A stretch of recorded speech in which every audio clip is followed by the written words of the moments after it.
Bapak Pres. Kami bangsa Indonesia. Keadilan sosial. Bagi seluruh rakyat Indonesia.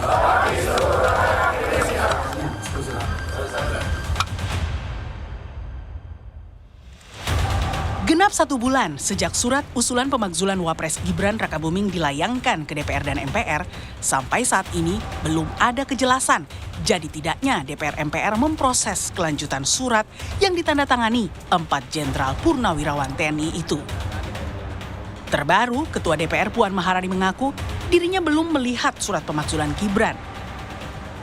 Namun, politisi PDI Perjuangan itu berjanji dirinya akan berkoordinasi dengan Sekretariat Jenderal MPR maupun DPD untuk memutuskan kelanjutan surat usulan pemakzulan Gibran. Surat belum kita terima karena baru hari Selasa dibuka masa sidangnya, masih banyak surat yang menumpuk. Kita lihat dulu bagaimana dan seperti apa, dan apakah MPR dan DPD sudah menerima. Saya belum berkoordinasi dengan Kesekjenan, belum berkoordinasi dengan Kesekjenan MPR dan DPD. Senada dengan Puan, Wakil Ketua MPR fraksi PAN Edi Suparno juga mengaku masih menunggu hasil kajian Sekretariat Jenderal MPR mengenai surat kiriman Forum Purnawirawan TNI tersebut. Karenanya MPR belum bisa memastikan soal kelanjutan surat tersebut. Kami juga sudah menerima surat itu, tentu kita sedang menunggu hasil kajian dari Sekretariat Jenderal MPR tentang tindak lanjut atau permasalahan yang memang menyangkut surat tersebut. Sebelumnya, sang ayah yang juga Presiden ke-7 Jokowi pernah menekankan soal pemakzulan yang ditujukan kepada putra sulungnya itu. Meski ia mengaku tak sakit hati dengan dorongan pemakzulan Gibran, Jokowi tekankan jika Pilpres di Indonesia bersifat satu paket. Itu dinamika demokrasi kita, biasa saja. Nggak sakit hati gitu Pak? Biasa saja. Iya, pemilihan presiden kemarin kan satu paket. Bukan sendiri-sendiri, kayak di Filipina itu sendiri-sendiri. Selain 2 lembaga legislatif yang memilih irit berkomentar, Presiden Prabowo juga sampai saat ini tidak pernah menanggapi secara langsung gejolak usulan pemakzulan yang diusulkan para sesepuhnya di TNI itu. Tim Liputan Kompas TV.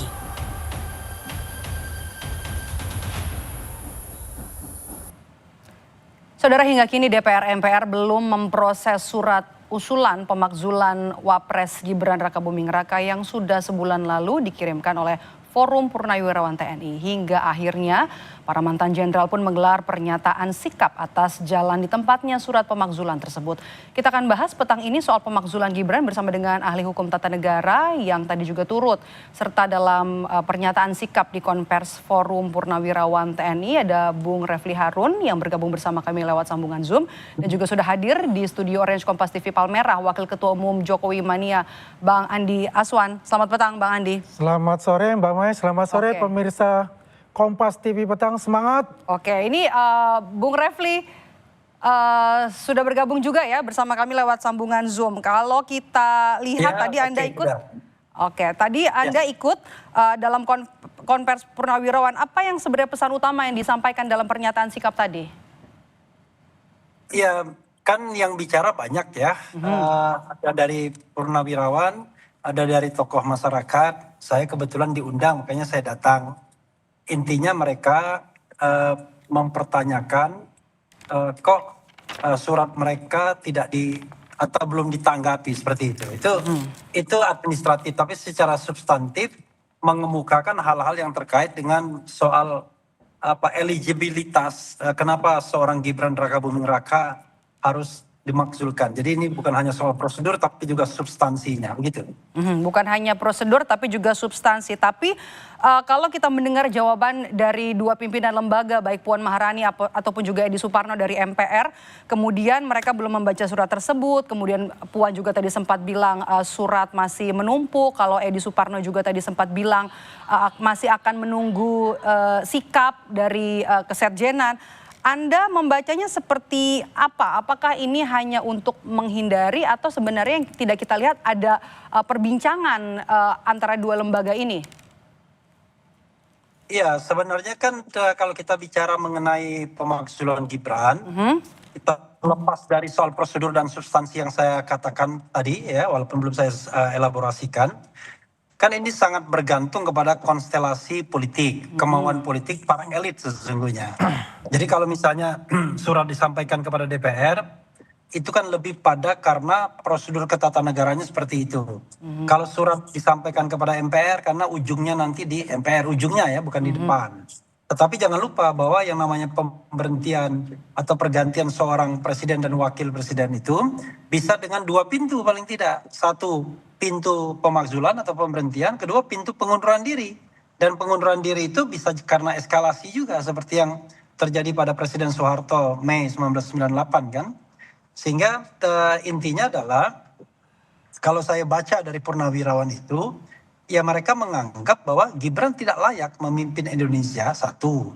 Dan selain itu juga ada pelanggaran-pelanggaran yang bisa dianggap memenuhi article of impeachment sebagaimana diatur dalam pasal 7A Undang-Undang Dasar 1945. Antara lain perbuatan tercela antara lain.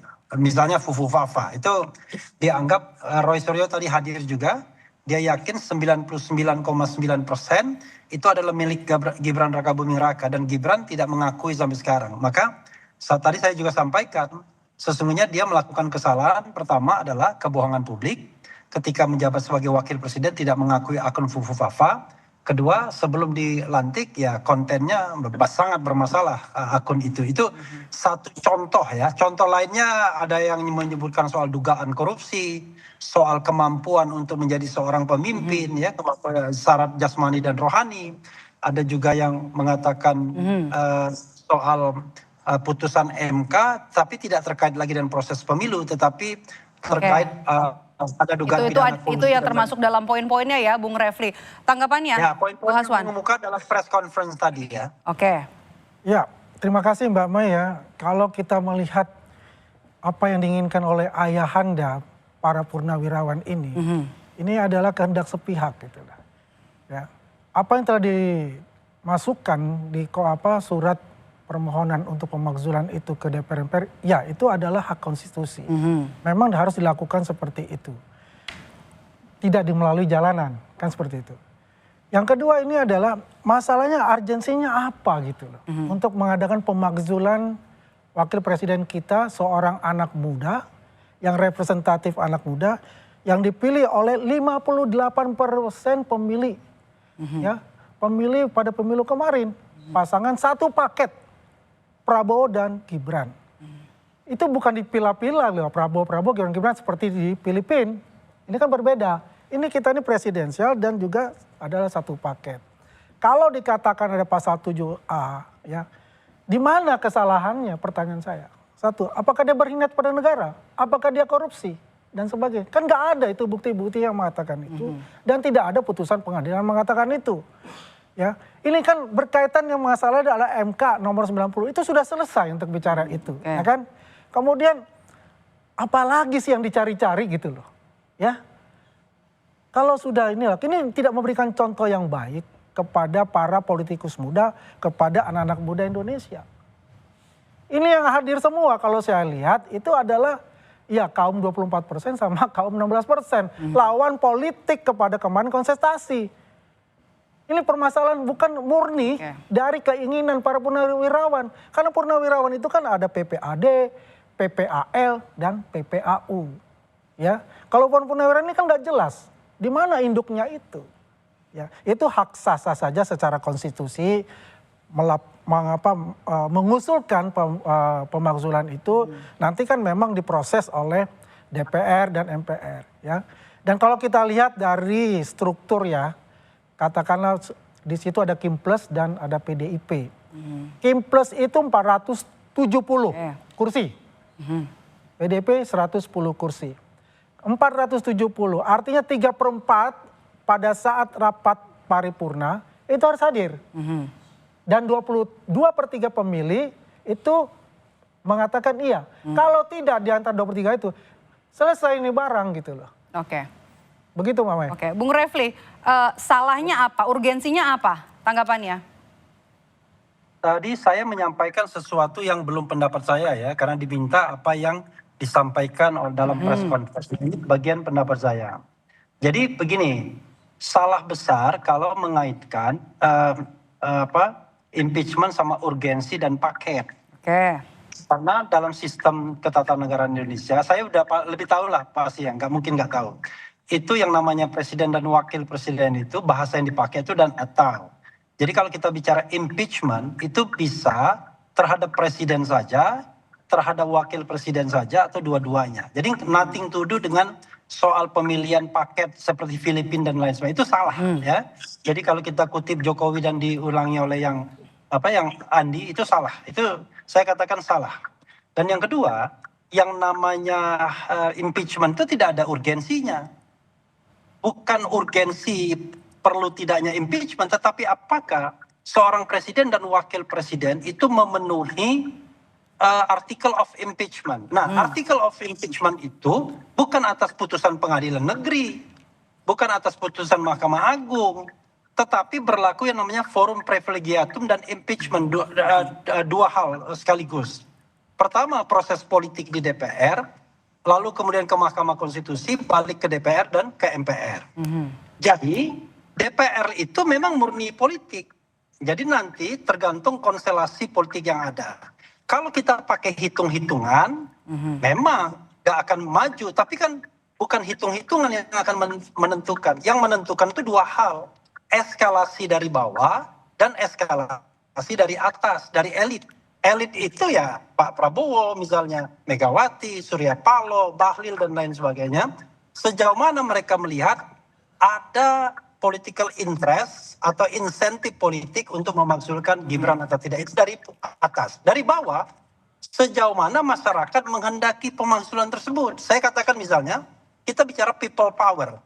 Kalau people power itu terjadi, ya saya kira perubahan akan cepat. Cuman, saya kan tidak mengatakan apakah people power bakal terjadi atau tidak. Tapi intinya adalah bisa dari atas dan bisa dari bawah. Jadi sekali lagi, yang ketiga, ini nggak ada kaitannya dengan persentase pemilu. Ini adalah sebuah aspirasi masyarakat. Aspirasi itu mau dia cuma satu orang doang, asal dia kemudian didukung oleh elit dan kemudian didukung oleh kekuatan bawah, ya jadi. Apalagi ini yang menyuarakan adalah ratusan jenderal Laksamana dan Marsikal. Saya kira nggak main-main juga mereka. Jadi karena itu menurut saya, kita melihat impeachment ini slow way, ya, santai saja. Kalau seandainya memang kuat alasannya, didukung oleh rakyat dan elit, jadi itu barang. Tapi kalau tidak kuat dan tidak didukung elit, maka tidak akan pernah terjadi. Cuma kalau saya mau jujur ya, Gibran itu memang anak muda, tetapi kan orang meragukan kemampuan dia, itu yang jadi masalah. Nah kita berpikir mengenai soal leadership. Something happen to Prabowo misalnya. Kemudian itu yang muncul di dalam press conference tadi. Apakah sanggup perahu sebesar ini dipimpin oleh anak muda? Oke, kita sudah dapat poinnya Bung Refli. Bung Refli, saya mau ke Bang Aswan.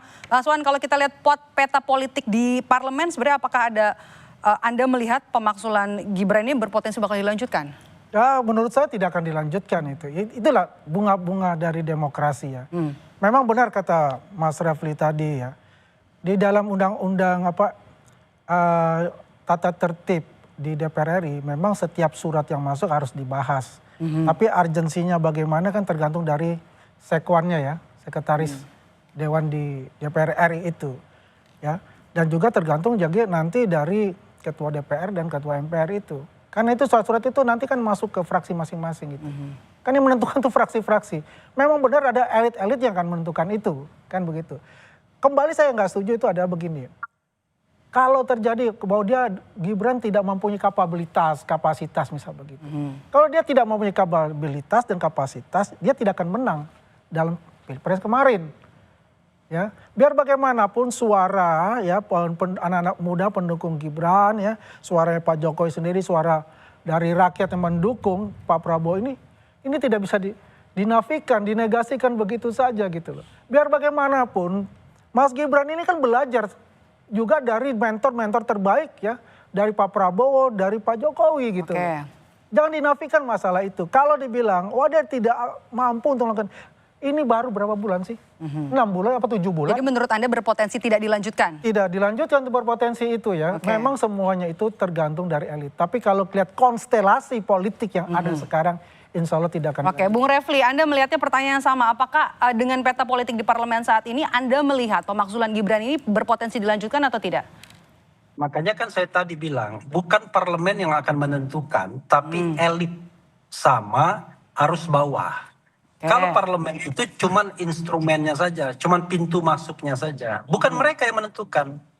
Bukan orang-orang di parlemen yang jumlahnya 500-an itu yang menentukan, tetapi para elit yang saya sebutkan tadi, Prabowo, Megawati, Surya Paloh dan lain sebagainya, kira-kira 8 orang saja, SBY termasuk. Nah, di bawahnya from the below-nya adalah kekuatan masyarakat, kan begitu. Itu satu. Yang kedua, yang namanya kepemimpinan ini nggak ada kaitannya dengan berapa persen Anda dipilih. Soeharto dipilih, ya kan? Semua partai politik tidak ada yang tidak memilih, tetap saja bisa dimakzulkan, tetapi kemudian akhirnya mengundurkan diri sebelum ada proses pemberhentiannya. Gus Dur dipilih, ya tetap juga diberhentikan. Jadi pemberhentian itu nggak ada kaitannya dengan berapa persen Anda dipilih. Pemberhentian itu terkait dengan apakah syarat-syarat untuk memberhentikan seorang presiden dan atau wakil presiden itu terpenuhi atau tidak. Dan kemudian apakah politiknya kemudian berjalan atau tidak. Kalau syarat hukumnya terpenuhi dan politiknya berjalan, ya jadi. Tapi kalau tidak, mau bolak-balik juga nggak akan jadi. Karena itu saya tidak skeptis. Saya buka pintu keduanya. Jadi itu bukan tergantung jumlah anggota DPR, tapi bergantung pada elit dan bergantung pada bagaimana arus bawah. Tetapi terus terang saja, Gibran akan tetap menjadi liability kita sampai kapanpun. Dengan kehadiran, dengan kemampuan, dengan kita kan bangsa ini kan nggak bisa dipakai pemimpin yang magang begitu.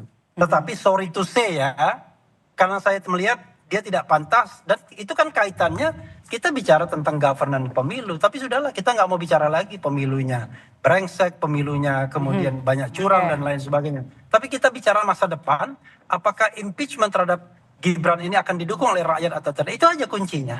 Oke, Bung Aswan, tadi saya jawab. oke silakan. Bahkan saya mau menyerah. Jadi Ya. apa? Syaratnya sudah Jadi terpenuhi. kalau yang dicontohkan oleh Bung Refli itu adalah Soeharto dan siapa? Gus Dur. Gus Dur itu adalah parlemen, bukan pemilihan langsung oleh rakyat. Parlemen, ya berbeda loh. Ya apa yang dikatakan Bung Refli dengan contoh yang diberikan pada saat sekarang. Ini dipilih langsung oleh rakyat loh. Kalau dikatakan dari elit, ya saya setuju. Kalau dikatakan dari masyarakat bahwa ini ada penggerak nih, mau makar istilahnya. Ya kan? Ya wajar lah kalau saya melihat Bung Refli dan teman-teman yang tadi hadir itu adalah yang oposan semua. Ya kan? Di situ juga dikatakan ada namanya Bung Roy Suryo yang bermasalah ini sekarang. Yang mestinya dia harus ke PMJ, kenapa ke sana gitu loh. Kan pertanyaannya begitu. Dia udah mengatakan 11.000 triliun, saya akan siap hadir di PMJ. Loh, hari ini nggak ada malah ke sana, ke sebelah. Ya kan? Ini kan pertanyaan yang buat saya ini nggak masuk akal buat saya. Oke, respons Anda, Bung Refli. Saya? Halo? Iya. Iya, jadi ini salah lagi. Jadi yang namanya impeachment itu memang urusannya parlemen secara prosedur.